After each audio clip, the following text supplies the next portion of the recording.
सर्वात उत्कृष्ट विद्यार्थी म्हणून आमच्या कॉलेजचे श्री विष्णू मोरेश्वर कर्माग 21-22 पुष्कराज बघत TY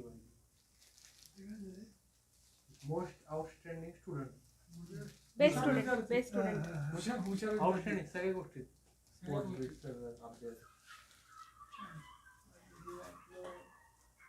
ऑल इंडिया ना 37 आली होती रे ऑल इंडिया सर्वात भूगोल या विषयामध्ये भारतामधलं 37वं स्थान आलं असं क्लिअर सांग. भूगोल ह्या विषयामध्ये अख्ख्या भारतामध्ये 37वा नंबर आला. असं सांग. पुढचं ते सगळे मेडल काय पुढचं एक परत त्याचं सलग पुढच्या वर्षी आलं होतं नॅशनल लेवल परत. आपण कसल्या विषय भूगोल मध्ये जॉग्राफी ऑलिम्पियाड याच्यामध्ये काय म्हणतो आपण त्याला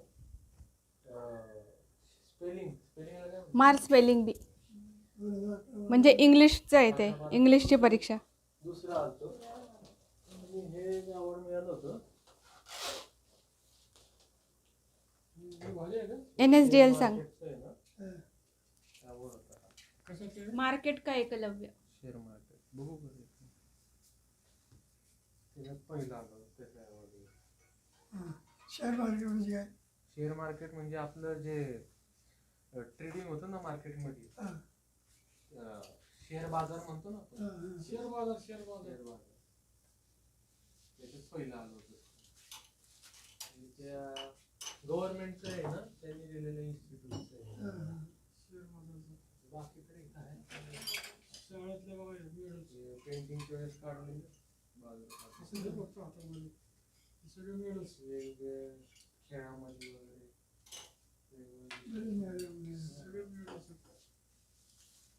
क्रिकेट मध्ये मिळालं होतं आणि स्पोर्ट्स मध्ये गोल्ड मेडल भूगोल मध्ये परत भूगोल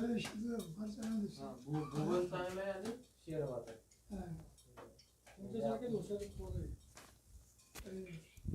हे झालं कसं तुझं दाखव हे सगळं हे बघितलेलं ना आधी ते हे बघितलेलं ना हे सगळे हे असले त्याच्यावर अजून डबल आहेत ते आता पेंटिंग वर मी साईडला ठेवलेलं तर त्यातले हे हाती लागले तर हे डबल ह्याच्यावर डबल आहेत. हे जिल्हा परिषद असतं ना त्याच्यात मला सेकंड प्राइज मिळालेला योगासन हे विषय सांग. रनिंग मध्ये हे सगळे स्कूलचे हे मॅरेथॉन मध्ये पडलेली हे CBSE स्टेट म्हणजे जे स्टेट्स मधले असतात ना मॅचेस त्याच्यामध्ये पडण्यामध्ये मला मिळालेलं. हे बोर्डाच्या परीक्षामध्ये सोशल स्टडीज म्हणून असं ना भूगोल सामाजिक विज्ञान तर त्याच्यामध्ये मला 100 पैकी 100 मिळालेले. तर त्या विषय काय होता? सोशल सायन्स सामाजिक विज्ञान तर त्यात मला 100 पैकी 100 मिळाले त्यासाठी आहे.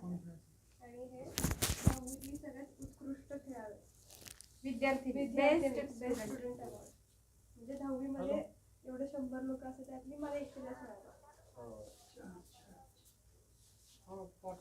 थँक्यू. हे सगळे ते त्याच्यावर डबल आहेत पेंटिंगचे तर